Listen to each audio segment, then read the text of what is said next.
Ich hab doch die Bilder bei Facebook gesehen. Und danach war... Sehr zu wohl. Leere Gläser. Eine volle Bestelle.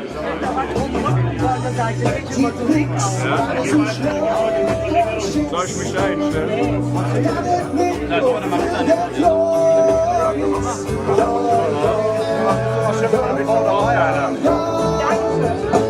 Weißt du, dass ich dich liebe?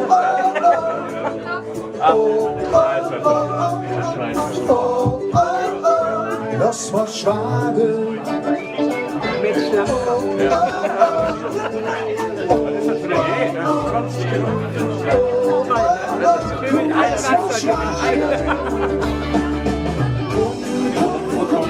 Das war Schwabe. Wir hatten uns zusammen. Helmut A. Wiemer. Helmut A.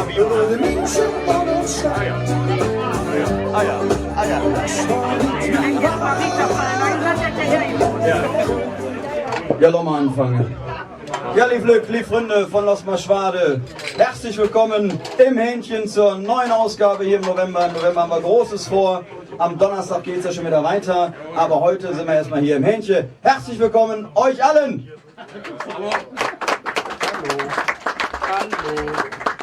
Wir sind alle noch verkatert vom 11.11. Ne? Man merkt das schon, es gibt ja gleich auch noch ein Thema hier. Ja, ich bin sehr erfreut, dass das in dieser Runde hier geklappt hat. Auch heute heißt es wieder, wir haben 2 Talkrunden, 2 Halbzeiten. In der ersten Halbzeit, ihr seht es schon, höchste Prominenz ist umgeben hier. Das ist schon sensationell.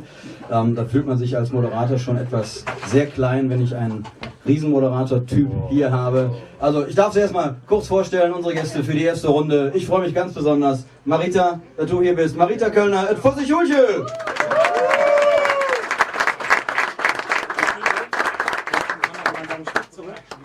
Dann haben wir die Stimme Kölns hier, die im Moment vielleicht nicht ganz so euphorisch klingt, wie sie klingen sollte, wie sie im Mai noch geklungen hat, darüber wird auch gleich zu reden sein. Ich begrüße ganz herzlich Michael Trippel.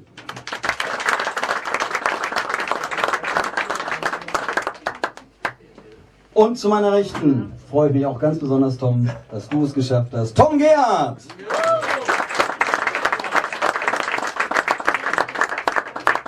Ja, und der Udo Lattek von Los Maschwade, Harald Müller! Ja, ihr Lieben, ich möchte gern, Ladies first, Marita, mit dir anfangen. Gerne. Marita, alias Pfussig-Hulche, habe ich gesagt. 59 Jahre jung, man darf es sagen, bei Damen bin ich immer etwas vorsichtig, aber es steht ja auch überall. Ne? Insofern Ist alles gut. ist das ja auch bekannt. Geboren im Frimsvedel. Absolut. Mit 10 Jahren deine ersten Auftritte im Kölschen Fastelehr. Mit 9 sogar schon, bei der Kajuna. Bei den Jungpaulaner und bei der Kajuna, ja, genau. Und du warst zunächst sogar Büttenrednerin. Ja, 20 Jahre lang. Das ist für eine Frau zu der Zeit, wenn man das sagen darf, Echt das schon hartes schwierig, Brot. weil man durfte nicht über Politik sprechen. Da sind Frauen damals zu blöd für gewesen, haben die Glück gemeint. Und das, was Schönes durfte man auch nicht drüber sprechen. Was ist denn schön? Ah, du weißt es doch. Ich? Nein. Über das Autofahren dürftest du auch nicht sprechen. Autofahren auch nicht, nee. Nur Männer. Und dann hast du gewechselt ins Gesangsgenre. Ja, Und ich glaube, der richtig, richtig große Durchbruch war 1988. denn mir sind kölsche Mädchen spitze Beziehung. Hat die Südkurve heute noch lauthals. Ich habe gerade gefragt, also es wird nur gesungen. Ja, Gott sei sicher. Dank. Also am Donnerstag auf jeden Fall noch. Gestern war ich ausnahmsweise nicht da. Aber am Donnerstag haben sie noch, war auch mehr Stimmung, war auch. Aber kriegen wir gleich noch. Reden wir gleich noch drüber. Dann, also du warst auf einer Erfolgswelle, dann allerdings Ende des letzten Jahrtausends war so gesundheitlich so ein bisschen. Ja, ich hatte einen Gehirntumor und das wusste man aber nicht. Man hatte mit einer Zyste gerechnet und dann hat man mich in der Klinik am Ring erfolgreich operiert und wir haben jetzt Ruhe, hoffe ich. Hoffen wir alle. Nochmal rot, genau. Wie gesagt, also alle Stationen jetzt aufführen, dann könnte ich mit der 45 Minuten alleine reden. Ist Nee, auch klar. brauchst ja nicht. Ne? Ganz die Show. So, ja, 2000 habe ich jetzt hier stehen, habe mir ein paar Daten zusammengetragen. Fing dann die närrische Hitparade an mit dem Giesbert Baltes Ja, WDR, beim und WDR. ganz viele weitere Moderationen. Wir sind jetzt bei 105 Sendungen, die ich moderiert habe. Das ist schon knaller. Ich finde, das kann man doch auch nochmal honorieren. Ne? Danke, ich freue mich über jeden Einzelnen. Ja, und lange Jahre mit Vicky Rosenmontagssucht gemacht. Machen wir auch weiter. Und Wir am sind auch 11.11. warst du lange dabei. 11 Jahre. Ja, also hast ja schon einiges. Also daher kenne ich dich ja aus. Ich meine, so richtig kennengelernt haben wir uns in der Session ja auch nicht wirklich, weil wir miteinander vorbeigehuscht sind. Aber die ist ja auf Mallorca. Das war Ja. schön. Also Hat ich Spaß. verrate Ihnen nicht, was wir gemacht haben, aber wir haben gute Gäste. Das ist das Einzige, was man da machen kann. Und trinken. Na, wir hatten schöne Gespräche, Ja. die ich wirklich, die haben mich inspiriert, muss ich sagen. Und ich weiß, dass du viel über den Karneval gelernt hast, was du als Prinz nicht so gesehen hast, weil man dich ja immer schön abschottet. Und ich kenne die weiteren Das stimmt, das stimmt. Ecken und Nischen. Ja, und dann war ja oder letzte Session besser gesagt, 50-jähriges Bühnenjubiläum. Ja. Schafft auch nicht jeder im Kölner Karneval. Also ich will das jetzt nicht inflationär gestalten mit dem Applaus, aber ich meine 50 Jahre in Köln auf der Bühne, da darf man auch nochmal applaudieren. Vielen Dank. Ich habe gesagt, du wärst mit 10 auf der Bühne. Nee, ich bin ja mit Ja, 9. ja, genau. Und dann hat er 50-jähriges Jubiläum. Es ist noch Ist eine Mann. Wie soll das gehen? Hat die Lage da. Sie war ja dann mit 9, ne? Ja, das hat sie auch richtig. Dann ist ja wieder das Problem bei Wikipedia und so dann, oh, da guck mal bei dir gleich auch Ja, noch ja, eine ja. Stelle. Da kommst du auch noch hin. Ja, Er ist 25, ich verstehe das nicht. 2017, also jetzt vor kurzem, ist deine Biografie erschienen. Ja. Jetzt hätte ich fast gesagt, ich habe es mal mitgebracht. Ja, du liest sie ja im Kindle. Das Kölsch Mädchen, genau. Ich lese sie im Kindle, aber jetzt kann ich sie auch mal wieder ganz konservativ als Buch lesen. Ich muss gestehen, ich bin noch nicht ganz durch, aber was du da so beschrieben hast, einen Teil haben wir auch besprochen schon im Urlaub, also das ist schon sehr faszinierend. Also ich kann es nur jedem empfehlen, der am Kölschen Faste, der ein Stück weit Interesse hat, also was Marita da zu erzählen hat über ihren Weg, das ist schon... Ich bin eigentlich kein Freund davon, immer so zu promoten und so weiter, aber ich glaube, das darf man mal, weil das wirklich sensationell ist. Kann ich nur jedem empfehlen. Kölsch Mädchen, da erfährt man sehr viele Dinge über dich, eben auch aus deiner Jugend, die jetzt nicht so berauschend war, sodass du eben entsprechend dann auch... Also wenn es danach geht, ich habe jetzt letztens im Fernsehen gehört, wenn man in der Jugend so viel mitgemacht hat wie ich, kann man zum Serienkiller werden. Also dass ihr schon mal Angst habt, ist klar, ne? Ja, haben sie wirklich gesagt bei MTV. Also wenn man so viel erlebt hat oder diese negativen Erfahrungen gemacht hat, die ich als Kind erlebt habe, können Sie ja im Buch lesen. Ja, dann hat man also einen Freifahrtschein, um mildernde Umstände zu bekommen. Entweder Serien Können wir doch mal die Position wechseln? Also jetzt nimmt jeder Acht. oder eben positiv bekloppt eine Rampensau. Ja, ich habe es halt umgedreht. Ich hatte Gott sei Dank einen Kaplan, der mich damals an die Hand genommen hat. Und ich kann nichts Böses über die katholische Kirche sagen, weil mir hat nie einer was da Böses angetan, sondern mir den richtigen Weg gezeigt, mir ein Heim gegeben, mir ein Zuhause gegeben und menschliche Liebe.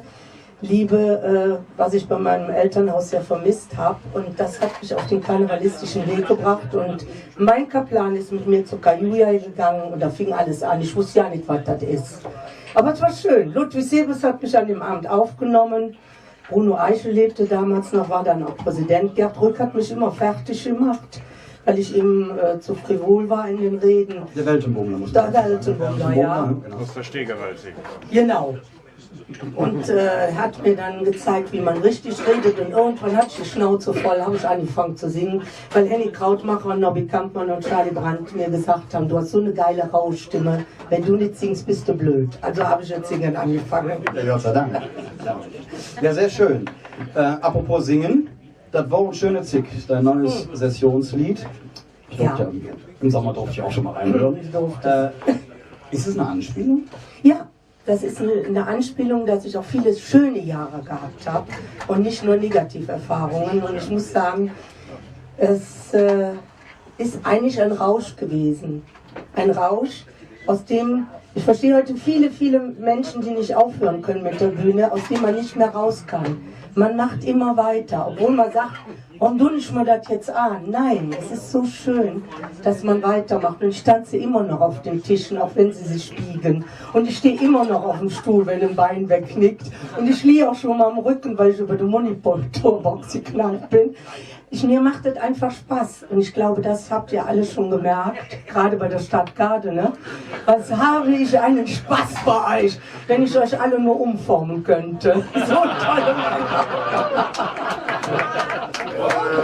Ja. War eine schöne Steilvorlage. Ich begrüße auch ganz herzlich den Präsidenten der Stadtgarde. Herrlich. Ja, ich dachte jetzt aber eher so eine Anspielung so nach dem Motto, das war eine schöne Zick, dass es wirklich vielleicht nicht mehr so ist, wie es mal war. Ach so, meinst du das? Ja klar, ich meine, es ist für Radau auf der Bühne gewesen. Ne? Also ich bin ganz ehrlich, mit fast 60 ist es mir fast zu laut. Ich mag das ein oder andere Lied, aber ich kann es nicht am ganzen Abend ertragen. Und der Basti Kampmann sagt immer zu mir, kriegst du wieder Ohrenkrebs? Ja, so ist es. Ich muss manchmal rausgehen und freue mich dann, wenn ich dem Vicky Junggeburt zuhören kann oder dem Bernd Stelter oder, weiß ich, liebe Kollegen, die auch langsame Lieder singen. Und dieses Jahr muss ich sagen, Hut ab, Casalla hat ein wunderschönes neues Lied, dem ich auch zuhören kann und gerne zuhöre. Und Cat Ballou sowieso. Und naja, und wenn halt Querbeat auf der Bühne steht, dann rammel ich eben mit. Ne? Steht ja mit denen über die Bühne springen. Aber ich bin zu alt, sagen sie. Ja, ist klar. Aber selbst Brinks hat ja dieses Jahr ruhige Töne. Wunderschön, wunderschönes Lied. Letztes Jahr ja. Halbe Soffe fand ich jetzt vom ist auch nicht Titel, ob das gerade so passt in der Zeit, wo wir das alle diskutieren, kommen wir auch gleich noch zu. Insofern auch wieder ruhigere Töne angeschlagen. Es ist schön, wenn wieder ein Revival eintritt, weil beides passt sehr gut nebeneinander. Aber ausschließlich nur Krawallmusik ist mir als wirklich echter Karnevalist zu viel.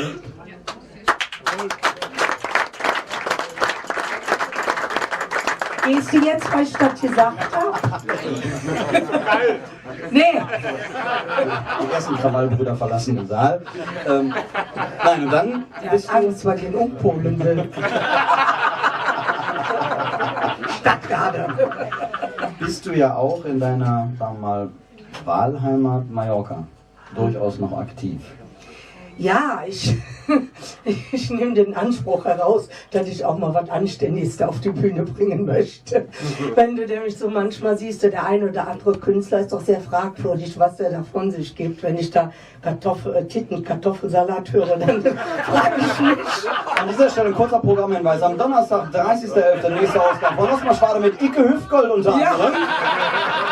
Ja, das ist ja jetzt gar nicht mein Fall. Aber, die hatte nur noch Schuhe an. Ja, aber das ist ja noch schön, das ist ja witzig. Also Mickey Krause finde ich ja absolut witzig. Mickey Krause, auch Tim Toupé finde ich sehr witzig, aber so manch anderer weiß ich nicht, was er da verloren hat. Und da mir ein Podium geboten wird, versuche ich auch den Kölner Karneval, das Kölner Liedgut, kundzutun und Bayern und Ostdeutsche zu begeistern. Ich kriege dazu ja stellenweise hin. Sehr schön. Bei Ostdeutschen wird es einfacher, oder? Als bei den Bayern. Meinst du? Nee, die Bayern sind lustiger. Ja. Kann man das in Ostdeutschland sehen? Ja, haben die denn schon Westempfang? Facebook hört an der ehemaligen Grenze auf. Ja, was sagt der Name jetzt dazu? Bist du Ostdeutscher? Nee, er ist Bayer. Ja, Bayern liebe ich. Nein, ich bin Außer die Mannschaft. Franke, Entschuldigung, Franke. Oh, Junge. Er hat vor allen Dingen eine anständige Figur. Ich kann verdrückte Männer nicht liegen. Ja, Stefan Tuhr dran. Nee, perfekt. Ende der Session hatte ich 9 drauf. Jetzt habe ich schon wieder 5 runter, von daher. Nee, musst du nicht. Sagst du so? Na gut. Eva, erstmal schön, dass du da bist. Danke. Vielen Dank für die Worte, aber ist ja noch nicht fertig. Ich wollte erstmal nur die Runde ein Stück weit vorstellen. Ja, warte, ich mach mal sauber. Ja, gerne. Spuck doch nochmal drauf. Na gut. Meinst du, ist das besser? Ja, wie früher, wenn die Mutter irgendeinen Fleck im Gesicht gesehen hat. Guck mal, ich hab aber ganz Feines an der Brust. Ja, so ist es doch richtig. So ist es doch richtig. Ja, lieber Tom. Kennst du noch den schönen Spruch, den kennst du bestimmt. Wenn der Fuß nach Hause kommt, dann ist der Mutter froh, da brauchst du kein Petroleum, der Fuß der Leuch auch so. Ja, das ist ja noch ein schöner Satz. Kenn ich noch von ganz früher. Ja, Ich kenne nur Fußkummer aus die Kirche. So. ja genau. Und du musst eine Fußkette immer Prügel verdienen, kenne ich auch, ja. So stelle ich mir einen Kneipentalk vor, das finde ich gut. Geh auch gleich. Nee, Tom. Wenn mir vor knapp 30 Jahren jemand gesagt hätte, dass wir zwei jetzt hier nochmal stehen, hätte ich ihn nicht für voll genommen. Du kannst dich natürlich nicht daran erinnern. Wir haben das mal kurz beim Abendessen vor einem Jahr oder so besprochen.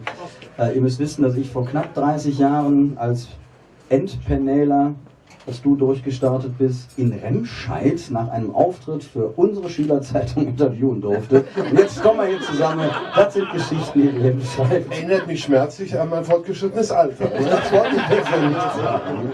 Apropos, 59 Jahre jung, noch. Selbe Er Baujahr. rundet dieses Jahr noch.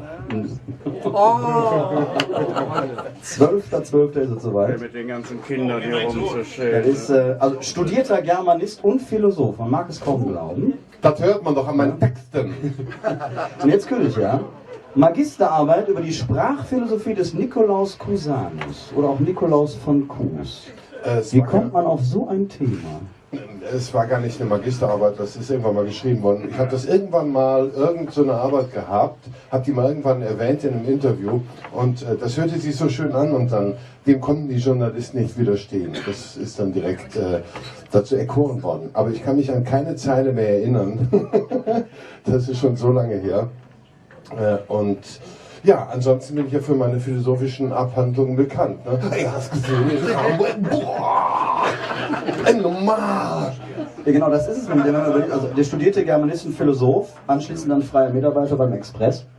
Naja, das war eine kurze Episode. Ich kam von der Uni. Ich war damals noch so richtig, wie soll ich sagen, ich lebte in ganz anderen Welten. Ich war ein verbummelter Student, nur mit so schönen geistigen Themen unterwegs. Und dann kam ich zum Gönner Express. Mein Glück war, ich kam zur Kulturredaktion, zur sogenannten. Und ich meine sogenannt, weil natürlich dort auch, Express ist lebendig, Express ist am Puls der Zeit. Und da spielt es jetzt nicht so die Rolle, irgendwelche verschwurbelten Kritiken zu schreiben, sondern es geht durchaus auch mal darum, welche neue Freundin Howard Carpendale hat. Und das habe ich alles erstmal gar nicht verstanden. Ich war noch so ein Wasserkopf von der Uni, ich habe das Leben noch gar nicht gekannt und letztendlich bin ich nur durch die Güte des Neben Dumont Verlags eigentlich dort geduldet worden, diese 18 Monate oder die ich da verbracht habe. Nochmal herzlichen Dank an den Verlag. Ja, es war nett, mich nicht rauszuschmeißen. Danke, Herr Spreng. Ne, so war damals mein Chef, ein sehr guter Chef übrigens. Okay. Und ja, dann wurdest du aber relativ schnell entdeckt von Jürgen von der Lippe. Naja, also ich habe mich das zugetragen. mit meinem Regisseur Joachim Lang haben wir meine ersten dilettantischen Gehversuche haben wir so ein bisschen geschliffen. Sehr guter Kölner Regisseur, der Joachim Lang. Und dann haben wir das nur aus Spaß gemacht. Ich glaube, das war auch so ein bisschen das Erfolgsrezept. Wir haben das nur nebenher gemacht. Wir haben so eine Runde wie hier, nur Kumpels, bekannte Freunde zusammengebeten und haben so ein Chaosprogramm gemacht.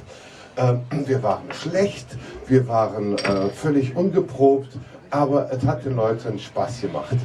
Und wir haben sie immer wieder zum Lachen gekriegt, auch wenn wir gar keine Übung oder irgendwas hatten, aber wir hatten verrückte Ideen. Und so wuchs das einfach ein bisschen. Hat sich ja nie geändert. Nee, die sind immer noch schlecht und die Leute lachen immer noch. Ne? kannst du nur zustimmen bei mir. Naja, auf jeden Fall hat sich das so entwickelt und irgendwann hat man ein kleines Programm ein bisschen mehr geschliffen und der Jürgen, was wirklich ein toller Mann war und ist, der war einer der wenigen bekannten Leute, die sich das angetan haben, im wirklichen Kleinkunsttheater sich auf so einen harten Holzstuhl zu setzen und sich nur so ein Programm wirklich anzuschauen. Die anderen lassen sich Videos kommen oder irgendwas. Und er setzte sich da rein und ich habe damals mein Pudelmützen-Tommy von Voll Normal, Ballermann 6, das war nur eine Szene von 3 Minuten, die ich aufgeschnappt hatte, als ich in der Straßenbahn saß, von Köln-Seeberg in der Stadt. Und da saßen 2 Jungs vor mir, alte Geschichte, habe ich schon oft erzählt. Und die saßen nebeneinander und guckten einfach nur so ganz so starr in die Luft oder völlig dösig. Und dann hatte einer eine Idee und er drehte sich zu ihm und sagte, hast du neueste James Bond gesehen? Und der andere sagte, nee. Sag ich, er muss gucken, alles kaputt. Ey. Da fand ich so eine schöne kurze Filmerzählung, worum es dem eigentlich ging. Ich gehe in den Film, weil alles kaputt. Ey. Und das war die Essenz. Und dann habe ich das einfach so ein bisschen nachgeahmt. Und ich hatte damals eine ziemlich handfeste Freundin.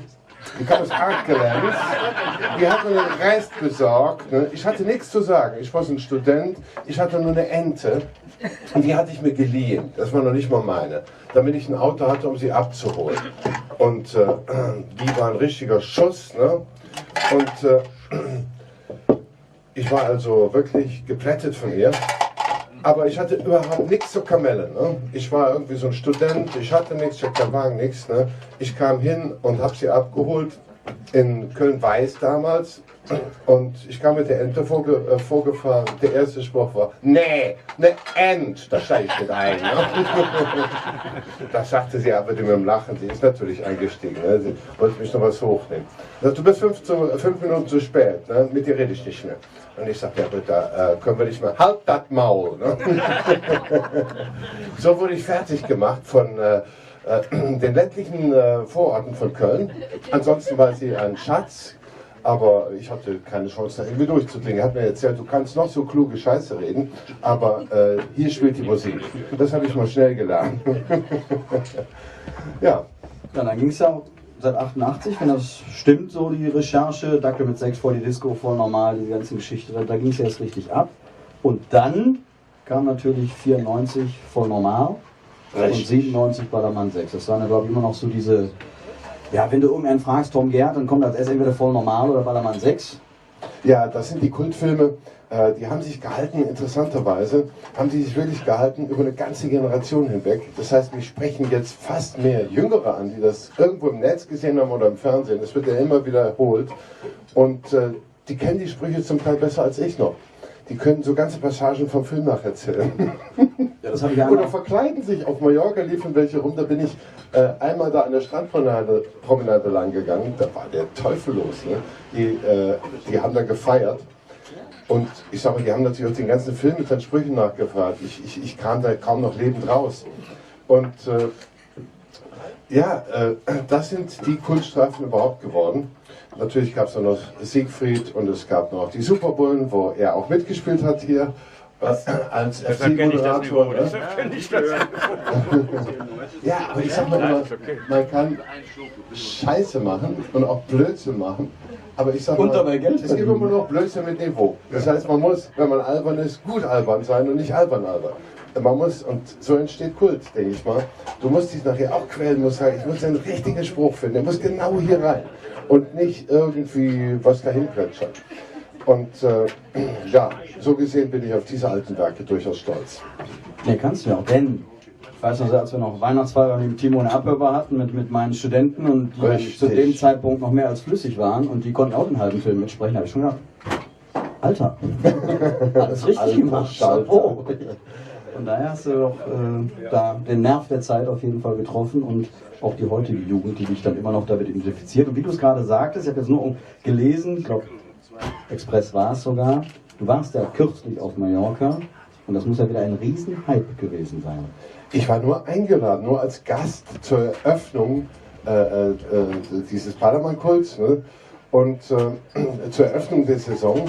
Und Mea Julia und besagter Icke, die haben gegraben an mir und haben gesagt, du musst da hinkommen, weil Ballermann 6 hatte 20-jähriges Jubiläum. Ich habe gesagt, wenn du nicht kommst, wir werden wahnsinnig. Und ich dachte, ich habe da Termine und so nicht leicht. Dann sagt du musst. Und wir sind echt nach Köln gekommen und wir waren da an der Domplatte und wir haben da eingetrunken zusammen. Die waren echt super nette Leute, das muss man mal sagen. Und da bin ich darüber gefahren und es war, obwohl ich da gar nichts gemacht habe oder so, aber der Kult, der lebt noch so dermaßen. Und da kamen die alle in diesen geschneiderten Jacken von dem Film und mit den Pudelmützen auf und ich musste fast heulen. Ne? Das war schon gut. Aber ich glaube, deine längste Figur war wahrscheinlich Hausmeister Krause, oder? Damit hat alles angefangen mit Hausmeister Krause, den ich uns heute gerade wieder auf der Bühne gespielt habe, in der sogenannten Feindesstadt Düsseldorf. Und zwar, ich Ich habe ein neues Stück, das heißt, ausgerechnet bei mir, Ketten der Liebe. Das geht auch natürlich nach Köln. Im Februar, März kommt das ins Theater am Dom.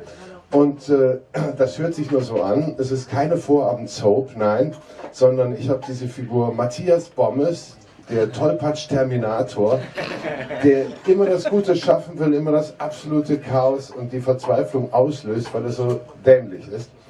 Eine schöne Figur, und die haben viele Leute auch schon gesehen hier in Köln. Wir haben ja 2-3 Monate gespielt. Ich habe das Stück schon fast 300 Mal hinter mir. Und in Ketten der Liebe taucht er wieder auf, der schreckliche Bommes, und ruiniert einen Rockstar. Und zwar so einen Rockstar, wie man ihn jetzt so typischerweise kennt. Was ist ein ordentlicher Rockstar? Er singt seine ehrlichen Lieder und er ist für den Frieden in der Welt und er ist jedermanns Kumpel und er singt sentimentale Lieder auch mal gern. Aber unserer ist eben auch ein Böser, also unserer, das ist ja nicht jeder Rockstar, ne? Der, wenn die Tür zu ist und die Kamera weg ist, das Catering-Mädel fertig macht und auch ziemlich gemein werden kann. Was Künstler ja sehr gut können, wenn die Fassade fällt. Ne? Und dafür bekommt er die Strafe. Er bekommt Matthias Bommes, den absoluten Superfan, der nur das Gute will und ihm immer helfen will. Und zwar in 2 Stunden vor dem Beginn seiner Show ihn irre macht, halb wahnsinnig, und die Show sozusagen zum Platzen bringt. Das ist das, was ich gerade tue. Mit dem Stück gehen wir in Düsseldorf jetzt raus. Warum? Warum komme ich nicht direkt nach Köln, meine Heimatstadt, wo ich auch hingehöre? Damit Köln sofort das bessere Programm kriegt, weil wenn das mal gespielt hat, 50 Mal, ist ein ganz anderes Programm. Testpublikum. Dann ist, naja, nee, die Düsseldorfer sind ein gutes Publikum, die sind reservierter als bei uns. Also in Ernsthaftigkeit sehe ich doch auch gar keine Konkurrenz zu Düsseldorf, zu der Stadt, sondern da gibt es jede Menge nette Leute, das wissen wir alle. Natürlich macht das Spaß, ein bisschen die Folklore der uralten angeblichen Feindschaft. Ein bisschen muss man sich ja ein bisschen zänken, ne? Macht ja auch ein bisschen Spaß. Und ansonsten, also wenn wir das da jetzt schon mal einspielen, werden die Kölner ein besseres Programm sehen bekommen, weil es dann wirklich sitzt. Ja, das ist das. Aber Ketten der Liebe, das ist doch bestimmt eine Aufarbeitung deiner Zeit mit dieser Freundin aus Weiß. Ne? Jetzt wird's mal interessant. Danke, Michael. Ketten der Liebe, weil die wirklich nachher angekettet sind. Weißt du da mehr? Bommes hat nämlich dafür gesorgt, das ist diese Figur, der Tollpatsch-Terminator, dass er an ein Groupie wirklich gekettet wird, ohne dass er es wollte natürlich, mit der er was hatte, und die Presse lauert draußen und er hat einen Riesenmist am Bein. Aber gut, jetzt habe ich genug darüber erzählt. Man kann es sicher dann. Also wann ist Premiere denn in Köln? In Köln ist es, ich habe jetzt genau Datum nicht im Kopf, da bin ich mal wieder promotionmäßig unterbelichtet. Aber es kommt so Februar, März. Also nach der Session. Nach der Session, um Gottes Willen, um Gottes Willen. Für Düsseldorf kriegen wir jetzt so kurz wieder kein Visum mehr, von daher. Dann lieber auf Werden wir alle zur Februar. Premiere eingeladen. In Köln, ja komm, ihr müsst alle kommen, dann, oder? Die Kölner Premiere. Tom, ich danke dir für dein Kommen. Ich freue mich über die Einladung. Zu gütig, zu gütig. Würde Hausmeister Krause sagen. Mach jetzt noch ganz schnell, du hast ja gesagt, du liebst das. Der Clubspruch von Krause. Alles für den Dackel. Alles für den Club. Unser Leben für den Hund. Okay, Ja, ja. wunderbar. Alles für den Dackel. Ja, alles für den Dackel. Danke dir, Tom. Ja, Achso, Michael. ich habe ganz vergessen. Ganz kurz nur noch in 2 Sätzen. Ich möchte noch mal grüßen meine Freunde von den Tasmaniern, die hier sind. Eine wunderbare karnevalistische Gemeinschaft, wo wir auch bald wieder tagen. Ist Volker auch da? Kontolich, eine hervorragende Kammertruppe, wo auch die Prinzen und die ganzen Dreigestirne von früher ja auch immer wieder auftauchen. Und über die goldenen Jungs kann ich nur dasselbe sagen. Ja, ich übergebe den Part. Ich danke dir. Danke dir. 63 Jahre jung, bestimmt aber, oder? Das ist wahr. 4.7.54. Genau, an dem Tag Datum. als Deutschland Fußballweltmeister. Genau, kann auch nicht jeder sein. Nein. Also du bist jetzt der Dritte, den ich kenne, aber immerhin. Also es sind auch nicht so viele. Haben wir uns schon 2-mal vorher gesehen? Ja, eigentlich nur einmal, das war, als wir ins Stadion durften in der Session, was auch ein sensationelles Highlight für Ja, uns und dieser als Freigestellter war. 4.7.54 nochmal jetzt auch zum Tod von Hans Schäfer.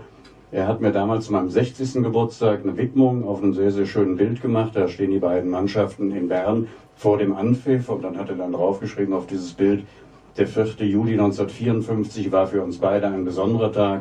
Du wurdest geboren und ich Fußball-Weltmeister. Sozusagen Schäfer hat ja auch immer eine besondere Beziehung ganz einfach dadurch. Sehr schön. Hallo. Ist neu. Nun liest man im Netz, wenn man so ein bisschen recherchiert. Kannst du mir wann dein erstes FC-Spiel war dann? Ja, das jährt sich, was haben wir heute denn?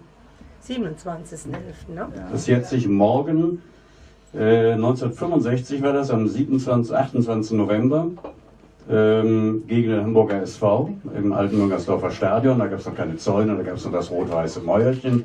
Wir spielten gegen den Hamburger SV, haben 3-0 gewonnen, das waren Zeiten. Torschütz, Overath, Löhr und Christian Müller. Warst du nicht zweimal Overath? Nein. Also nach meiner Erinnerung war es kann sein, dass in den Aufzeichnungen Ich war noch nicht auf der Welt. Ne? Ja, der Witz ist ja, wenn ich kurz unterbreche. Ja, du hast nachgeguckt. Es steht irgendwo, dass zweimal Overath war. Es war aber Christian Müller, Overath und Löhr. Und der Witz ist, dass überall im Netz steht, das war am 28.11.1964. Nee. Also so weit war ich damals noch nicht. Da durfte ich noch nicht ins Stadion. Du bist also in die Ja gut, aber das ist... aber okay. Meine Eltern waren keine FC-Fans, ne? Also die hatten also mit Fußball wenig zu tun. Ich wohnte in Köln-Beintal in der Cäsarstraße, wird jetzt gerade berühmt, weil dort die ganzen Bäume gefällt werden, die zu meiner Zeit noch standen. Mit mir wäre das auch nicht passiert. Auf jeden Fall bin ich dort aufgewachsen und das war damals immer ein irrer Weg, auch zum Geisbockheim zu kommen. Weil du damals, mit dem Fahrrad durfte ich gar nicht fahren, die Bonner Straße raus bis Arnoldshöhe, dann die ganze Militärringstraße bis zum Geisbockheim, sondern du musstest dann mit der Bahn oder mit dem Bus, mit dem 32er Bus bis zum Kloflichplatz, mit der 6 bis zum Barbarossa-Platz und dann mit der 18 war es, glaube ich, damals auch schon. Ja, nach Klettenberg. Auf jeden Fall irre Sache, deshalb war ich auch nur 2 Jahre aktiv beim FC und dann haben mich meine Eltern da wieder abgemeldet, weil die Schulnoten zu schlecht wurden. Und war dann auch bei Fortuna Köln. Das ist ganz interessant. Die waren ja bei mir um die Ecke, im Radertal Gürtel, beziehungsweise in Raderberg hatten die ihren Platz, im Rainer Aschenplatz, damals in Schwarz-Gelb. Gibt's 1000 Geschichten. Ich könnte jetzt 100 Jahre erzählen. Also da erzähle ich jetzt aber nicht, weil das so ein bisschen schlechtes Licht auch auf Fortuna wirft. Möchte ich jetzt nicht. Weil da haben sie mich auch wieder rausgenommen, weil plötzlich der Jugendbetreuer nicht mehr kam. Und meine Eltern wollten wissen, warum kommt er denn nicht mehr? Und da haben sie, also da im Verein hat sich ja keiner dazu gemeldet, auch immer so rumgedruckst und dann stellte sich heraus, dass er 2 Mädchen im Vorgebirgspark vergewaltigt hatte und deshalb kam der nicht mehr. Und dann haben meine Eltern gesagt, das ist nicht dein Verein, da gehst du mir nicht mehr hin. Andere Zeiten damals und es war sowieso immer das Problem gewesen, dass ich alle 14 Tage nicht zum eigenen Spiel kam, weil da der FC im Stadion gespielt hat. Und da musste ich ja in Ulm, ich konnte ja nicht spielen. Also von daher war das schon ganz gut, dass das so gelöst wurde. Ja, dann beruflich, man liest ja teils Schauspielausbildung, die du tatsächlich gemacht hast, aber auch Pharmazie. Hast du beides gemacht? Ja, erstmal als junger Mensch, sage ich mal, hast du ja bestimmte Interessen und diese Interessen gingen dann mehr in die Schauspielausbildung. Ich habe auch 3 Jahre im Kellertheater dann gespielt, von 78 bis 81 und musste mich dann aber entscheiden zwischen Kunst und Geld. Und ich hatte eine Ausbildung parallel gemacht als biologisch-technischer Assistent und bin von da dann 81 in die Pharmaindustrie gegangen und ich muss heute sagen, das war die richtige Entscheidung. Weil ich hatte keine Lust jetzt in meinem Alter mit 63 in Buxtehude 480 Mal den Butler zu spielen für 600 Euro. Ich will jetzt nicht über deine Gabe reden. 1984 dann Fanbeauftragter des 1. FC Köln, das war Premiere in der Bundesliga, gab es vorher noch nicht. Wie kam das? Ja, ich war ja im Fanclub He-Goats, damals ein sehr bekannter und aktiver Fanclub, die sehr viel gemacht haben, auch sehr viel Unsinn gemacht haben. Deshalb verstehe ich heute die jugendlichen Fans hier und da schon mal. Nicht immer, aber ab und zu verstehe ich sie schon mal. Und dieser Fanclub, oder als Mitglied dieses Fanclubs habe ich irgendwie gemerkt, es fehlt so ein bisschen im Verein Bindeglied zwischen Mannschaft und Fans. Da ist irgendwie ein Loch, da war nichts. Und dann bin ich auf der Jahreshauptversammlung, die war damals ganz klein, die waren im Geisbockheim noch gewesen, habe ich mich gemeldet und habe gesagt, es fehlt so das Bindeglied zwischen Verein, zwischen Mannschaft und Fans. Ich hätte da eine Idee, wie man das ändern könnte. Und dann kam der Michael Mayer auf mich zu, der war ja damals ganz ein junger Geschäftsführer, kam vom Studium direkt. Und da hatte ich einfach Glück, es muss dann auch passen, weil er dann als junger Neukömmling ja auch Ideen suchte, wo er mal ein anderes Feld beackern kann und mal innovativ ist. Und das hat er dann aufgenommen und so fing das an. Ich wurde dann Fanbeauftragter. Wir haben dann die ersten Aktionen gemacht mit den ersten Fanclubs, die sich anmelden konnten, dass wir überhaupt mal eine Liste hatten, wie viele Fanclubs gibt es überhaupt. Es wurden die ersten Busfahrten organisiert. Es wurde die Spreu vom Weizen getrennt. Wir hatten die Hooligans in der Südkurve damals mit den Normalo-Fans. Da gab es immer nur Theater. Dann sind die Hooligans irgendwann mal durch viel Arbeit in den Norden gegangen letztendlich, damit sich das getrennt hat. Wir hatten ja damals, das muss man sich überlegen, 12.000 bis 15.000 Zuschauer bei den Spielen und waren froh, wenn die kamen. Das ist mit heute überhaupt nicht mehr zu vergleichen. Und dann sind wir eben, das habe ich dann 10 Jahre gemacht und habe das 5 Jahre alleine gemacht, alles ehrenamtlich. Dann habe ich den Rainer Mendel dazu genommen, der auch in dem Fanclub Higoz war und habe gesagt, ich schaffe das alleine eigentlich gar nicht mehr. Und er hat es dann mit mir zusammen gemacht. Ich habe 94 dann aufgehört, dann hat er es übernommen und ist ja 2, 3 Jahre später, hat er es ja dann als Festangestellter, das ist ja heute noch beim FC übernommen und angefangen auch. Aber wir waren die Ersten damals. Es gab damals keine Fanbeauftragten in keinem einzigen Verein. Damals waren wir noch innovativ beim ersten FC Köln, lange ist her. Und es ist so, dass 89 dann der DFB gesagt hat, alle Vereine der ersten, zweiten und dritten Liga müssen einen Fanbeauftragten stellen. Zu Recht. Also insofern Ja, Vorreiter für die ganze Geschichte, also ganz großes Und dann haben wir 91 noch das Fanprojekt Genau, gegründet. steht hier nämlich als Genau, nächstes. ja. Vielleicht kannst du da auch so 2, 3 Worte zu erzählen. Ja, 91 haben wir das Fanprojekt gegründet. Es war der Sinn eigentlich die Tatsache als solche, dass wir sahen, dass viele, viele Jugendliche, die so 12, 13, 14 waren, das erste Mal ins Stadion gekommen sind, dass die natürlich sehr fasziniert waren von dieser Hooligan-Szene. Da ging immer die Post ab, da war was los, da wurde Bengalos gezündet, wie auch immer. Und wir haben versucht, einen Gegenpol zu bilden, diese Jugendlichen in das Fanprojekt zu bringen, indem wir zusammen mit den Fahrten machen, Feten, Veranstaltungen. Wir haben eine eigene Fußballmannschaft gegründet, wo die dann halt gut aufgehoben waren, dort aufgenommen wurden, wenn sie zum FC kamen, um eben nicht diese Hooligan-Karriere zu starten. Also ich finde, das alleine ist schon ein Zwischenapplaus mal wert. Ja, es wird immer schnell vergessen, wie das so in den letzten oder früher einfach gelaufen ist. Es war nicht einfach. Ich kann mich an eine Szene erinnern. Wir hatten das Fanprojekt gegründet und hatten die Möglichkeit, über den ersten FC Köln einige Fanartikel auch zu verkaufen, um überhaupt mal einen Grundstock zu haben. Und wir haben dann Tapeziertische vor der Südkurve aufgebaut, haben da ein bisschen was hingelegt, ein bisschen Informationsmaterial und Fanartikel zum Verkauf. Und das erste, was kam, war das Ordnungsamt. Ich kenne das Haben schon. Sie, ja, das ist Köln. Ne? Haben Sie eine Genehmigung? Boah, da bin ich so ausgeflickt. War aber noch nicht der Engelbert, ne? Nee, das war...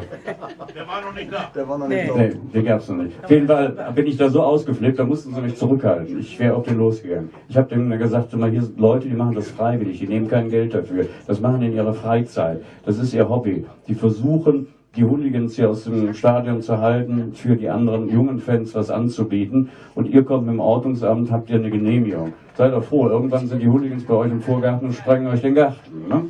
Also ich war richtig sauer in dem Moment. Aber es ist halt so, wie es ist. Ne? Aber es ist ja gut, es hat sich ja gut etabliert. Es ist, ich sage immer heute, man würde es heute als Start-up bezeichnen. Wir haben 13.000 Mitglieder im Fanprojekt inzwischen. Wir haben 3 festangestellte Menschen, die dort arbeiten, die ihren Job dort haben und bekommen haben, die viel Spaß daran haben. Wir haben viele, viele Ehrenamtliche, machen eine ganze Menge. Wir haben einen Umsatz von fast 800.000 Euro im Jahr, kein Gewinnumsatz. Und also es hat sich super etabliert. Genau. Ja, und seit 99 dann eben die Stimme des FC. Ja, 94 bin ich dann Pressesprecher der Amateure geworden, weil das so ein bisschen auch im Argen war, was unsere Amateure damals anging, heute U21. Auch Stadionsprecher der U21 und das war eigentlich immer ganz gut, weil ich da auch eine Menge ausprobieren konnte. Im kleinen Kreis erstmal, ne, ob das machbar möglich ist. War dann gleichzeitig auch Assistent vom Hans-Gerd König, der ja fast 30 Jahre Stadionsprecher beim FC, der hat das von 94 bis 99 gemacht, hatte immer meine Vorstellung, wie man ein Spiel in Köln präsentieren könnte. Hans-Gerd König war nicht so der Karnevalsfan oder Kölsche Musikfan. Da musste ich mich immer langsam rantasten. Ich habe nachher schon mal in unserem Fädel oder so gespielt. Das fand er dann schon ganz gut, aber so die reine Kölsche Musik fand er passt nicht zum Fußball. Das habe ich ganz anders gesehen und habe dann, als ich 99 das übernommen hatte, er hat dann mit 70 aufgehört, habe ich dann das Programm quasi, ich konnte machen, was ich wollte damals, das ist heute nicht mehr so. Ja, damals hat man mich gelassen, ich habe es dann so gemacht, wie es eigentlich heute noch ist, mit der kölschen Musik, mit der Hymne, so, also das ganze Spektakel seit 1999. Das war damals meine Idee, die ich umgesetzt habe mit meinem DJ, dem Tobias Franzgute, der ja die Musik im Stadion macht und der das mit mir seit 1999 macht. Und ja, das ist super angekommen. Die Saison war natürlich auch super unter Ewald Lien. Wir sind ja auch aufgestiegen, 99, 2000. Und ja, so hat sich das irgendwann mal etabliert. Ich hatte dann meinen Auftritt im August 1999 mit der Begrüßung der Fans, von 21.000 Zuschauer übrigens da, im alten Möngersdorfer Stadion, 2. Liga. Und ich habe dann begrüßt, wie man so begrüßt, und habe dann zum Schluss gesagt, herzlich willkommen in der schönsten Stadt Deutschlands. Das war der Beginn, das war spannend. Es war deswegen spannend, weil ich ja nicht wusste, wie kommt das an. Du machst ja so die Begrüßung, da hören die Leute normalerweise gar nicht zu, hörst dann immer so murmeln und wie auch immer. Und dann habe ich gesagt, herzlich willkommen in der schönsten Stadt Deutschlands. Und dann war so 2-3 Sekunden was Stille. Hä? Was hat er jetzt gesagt? Hat er wirklich gesagt, herzlich willkommen in der schönsten? Und dann kam Applaus und dann wusste ich, es war alles richtig, es ist alles richtig gemacht. Aber genau der Spruch gab aber irgendwann mal Diskussionen, ne? Wenn das alles stimmt, was man liest. Deswegen ist es schön, dass man direkt an der Quelle mal fragt. Ja, es war Werner Spinner damals, als er angefangen hatte, 2012, als wir dann abgestiegen waren. Und er wollte dann alles ein bisschen bescheidener machen. Und dann habe ich lange versucht, ihm zu erklären, dass das keine Überheblichkeit ist, sondern dass das Gefühl des Kölners ist. Dass es auch nichts mit der Architektur zu tun hat, sondern es ist einfach das Gefühl, was der Kölner für seine Stadt hat. Das findest du in keiner anderen Stadt in Deutschland, in Hamburg, Berlin, München, wie auch immer. Diese Liebe zu der eigenen Stadt, egal wie verkommen sie ist oder wie toll sie ist oder wie auch immer, einfach dieses Gefühl, und das wollte ich damit zum Ausdruck bringen. Ich habe mit Wolfgang Niedecken da auch immer Theater gehabt. Wolfgang Niedecken hat mir immer gesagt, boah, wenn du das sagst, ey, dann schäme ich mich so, ne, auf der Tribüne. Ne? Und dann habe ich ihm auch versucht zu erklären, Wolfgang, du darfst das nicht intellektuell sehen. Du musst das vom Gefühl aus nehmen. Ne? Und inzwischen ist er ja auch so weit, dass er auch selbst ein Lied gesungen oder geschrieben hat, wo er dann auch Köln sogar als schönste Stadt bezeichnet. Und er hat es jetzt erkannt und wir haben uns dann aber auch geeinigt damals. Er hat gesagt, ich kritisiere das weiter und du sagst es weiter. Das hast du. Eine wunderbare Lösung. Da habe ich bei Oman gelesen, dass du dir die Auswärtsspiele im Fernsehen nicht gerne anschauen magst. Seinerzeit mit Sydney, deinem damaligen Hund, ja, der ist leider gestorben. Ja. Immer auf Tour warst, weil du zu rappelig bist vom Fernsehen. Ja, weil ich kann mir FC-Spiel kann ich mir nicht live angucken, also im Fernsehen, im Stadion schon, aber im Fernsehen werde ich bekloppt. Da gehe ich mit dem Hund spazieren und habe dann aber einen Live-Ticker natürlich dabei. Ich weiß immer, wie es steht. Also nicht, dass ich was verpasst habe, ich kann es im Fernsehen mir einfach nicht angucken. Das ist auch heute noch so. Ja, ich gucke jetzt schon mal, eine Zwischenlösung ist die Konferenz. Ne? Da bin ich immer froh, wenn sie da nicht zum FC-Spiel schalten. Und auch nichts höhere Tor in. Ne? Ja, Tor in Köln, da bin ich ja selber, das ist nicht das Problem. Aber wie gesagt, es ist schwierig.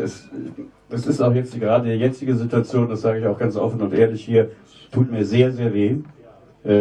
Uns auch. Ja, und ich muss auch aufpassen, dass ich das nicht zu sehr an mich ranlasse, sonst werde ich bekloppt, ich sage das ganz offen. Weil ich dachte, in den letzten 4 Jahren haben wir uns so entwickelt, dass wir das vorerst nicht mehr erleben müssen. Also ein Abstieg in die 2. Liga. Es ist noch nicht so weit, aber alle Zeichen stehen auf Abstieg, sage ich jetzt mal. Es muss schon ein kleines Wunder passieren, dass das nicht passiert. Es sind viele Dinge, die passiert sind. Manche Dinge kann ich auch nicht erklären, weiß ich nicht, warum das so passiert ist. In 5 Monaten vom 20. Mai 2017 auf den 20. Mai oder 20. November 2017, das sind 6 Monate, unglaublich, wie das abgegangen ist. Kann vermutlich keiner, der hier anwesend und sonst wo erklären, deswegen hat Harald, glaube ich, auch einen guten Vorschlag, oder? Was wolltest du machen? Ich kenne mich natürlich auch nicht, aber ich kenne die Situation aus früheren Jahren. Ich bin Nürnberg-Fan und von daher kann ich das sehr nachvollziehen. Das war ja auch Anfang des Jahres, ich glaube zu Markus mal gesagt, leider Gottes trifft es jetzt auch noch zu. Ich traue es mich gar nicht erzählen. 2007 wurden wir Pokalsieger, also Nürnberg, und ich habe gesagt, oh, das wird schlecht für nächste Saison, da steigen wir bestimmt ab. Und es ist tatsächlich passiert, weil das ist, ich weiß nicht, ob das, man kann es mit Nürnberg überhaupt nicht vergleichen, aber da war auch irgendwie so eine Stimmung im Verein, wo ich gesagt habe, das kann nicht gut gehen. Die sind schon wieder irgendwo in einer Sphäre, da gibt es irgendwann wieder einen hinten drauf. Und so ist er leider bei uns in Nürnberg auch 2007 gekommen, dass wir in der nächsten Saison dann abgestiegen sind. Also mir war klar, dass es schwierig wird, die Saison. Ja. Aber dass es so eine Katastrophe wird, Nee, das hatte ich war auch nicht gedacht. nicht. Also ich habe dann, wo ich die ersten Bedenken gekriegt habe, das war im Trainingslager bei den ersten Testspielen, wo sie sich sehr schwer getan haben, auch gerade was das Torschießen angeht, also auch was den Spielaufbau angeht, habe ich gesagt, gut, der Trainer muss es wissen, der arbeitet mit der Mannschaft den ganzen Tag. Der wird das schon hinkriegen, aber da hatte ich schon erste Bedenken, oh, was wird das jetzt? Aber dass es so krass wird, wie es jetzt ist, unglaublich. Nee, das war auch nicht abzusehen, weil und deswegen ist mir jetzt vorgestern wirklich, was soll ich mal gesagt? Raus. Wir sind Kneipentalk. Ja, genau. Also es wird ja wahrscheinlich, gehe ich jetzt mal davon aus, dass der Stöger die Saison nicht beendet. Ich darf einfach nicht fragen. meine Meinung kann ich äußern. Darfst du dann Also ich glaube, wenn wir die Saison nicht beenden beim FC Köln, dann hol doch den. Ja, wer dann? Was soll ich sagen? Dirk Lottner? Er ist in Saarbrücken auf einem guten Weg. Ja, genau. Aber er ist ein Kölscher Junge, der war bei Fortuna, der war im FC. Ich glaube, als Spieler ist er beliebt auch nach wie vor in Köln. Fahrt ganz gern Und er könnte zu Fuß zum Stadion gehen. Ich gebe das mal weiter. Ich kenne es sehr gut. Weil ich habe immer für Nürnberg ja damals auch gesagt, wie sie dann den Holländer geholt haben und so, hey Mensch, der Herr Bader, der Martin Bader war damals Hat er die Lizenz? bei uns Sportdirektor. Und ich hatte durch einen glücklichen Zufall durch einen Kölner, den Martin Bader, kennengelernt. Und hat damals zu ihm gesagt, hol doch mal den Matthäus nach Nürnberg als Trainer. Den versteht ja jeder auch. Das versteht er jeder, weil er kommt aus der Ecke. Er ist aber, ich muss dazu noch nicht beliebt in Nürnberg, weil er bei Gladbach und bei München gespielt hat. Aber ansonsten fußballerisch kann man ihm nichts vorwerfen, glaube ich. Da war er einer der größten, die wir in Deutschland je hatten. Und soll ich schlechter wie absteigen, das kriegt er auch hin. Das kann auch mit Matthäus schaffen. Aber wollte er nicht. Nee, das wollten sie irgendwie nicht. Aber hättest du eingefädelt? Ich hätte es gerne gesehen, vor allem, weil ich bin Lotter davon überzeugt, angerufen. dass sie dann auch nicht abgestiegen werden. Okay. Aber die sind ja so einen guten Weg. Wir haben ja in Braunschweig Ja, jetzt gewonnen, geht's ja. Der jetzige Trainer, aber es ist halt auch Der wieder, Trainer heißt ja auch Kölner. Heißt genau. Köln, Ja. ne? Ist nicht wahr. Er heißt Bin ich mit Nachnamen dem Kölner. verwandt? Ja, ja. Wer weiß. Doppel-L. Ja, vielleicht sind wir Guck mal verwandt. Und ein Eigengewächs. Ja. Also warum wir die Ferne schweifen? Wenn meistens die guten Leute nebenan wohnen. Ja, du bist näher dran. Also am nächsten von uns allen im Ja, Moment. ich sag ja, ich gebe das mal weiter. Ne? Ich entscheide das nicht. Und gebe das gern mal weiter, diese Idee. Ich weiß nicht, welche Ideen da momentan sind. Ich lese es auch nur. Ich bin auch ganz froh, dass ich es nicht näher weiß, sonst rege ich mich wahrscheinlich noch mehr auf. Und ich lese es und höre es auch nur. Vielleicht kriege ich es eine Minute früher als ihr. Aber letztendlich bin ich da auch nicht in der Entscheidung. Ich muss es auch so sehen und hinnehmen, wie es ist. Das ist sehr traurig, aber es ist so. Und aber es ist wieder wie immer, das ist ja in den letzten 20 Jahren immer so gewesen. Dann hast du einen Sportdirektor, der ein bisschen was macht, und wenn es dann nicht mehr so funktioniert, dann macht er sich vom Acker, ist ja nicht der Erste, sage ich mal, und wir dürfen dann als Fans oder die im Verein ehrenamtlich arbeiten, dürfen nachher wieder alle Scherben aufheben und sehen, dass wir die wieder zusammengeklebt kriegen. Es ist immer dieselbe Scheiße, ich sag das ganz Ja, also komm, hier, wir sind doch unter uns.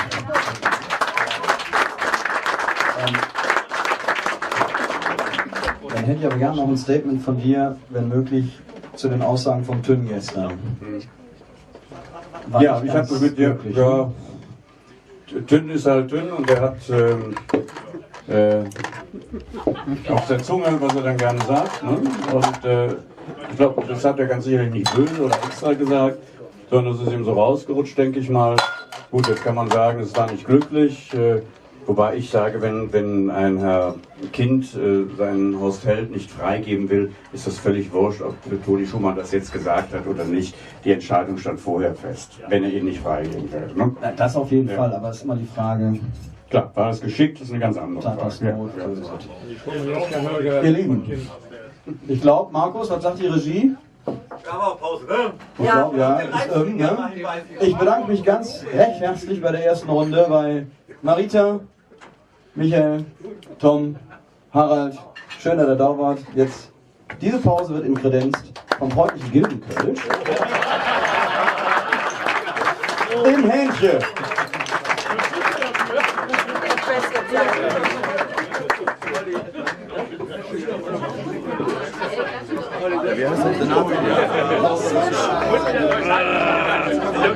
Lass stehe hier immer in der Ecke. Das ist mal unangenehm. Oh ja, dann kann das ganz gut gerückt.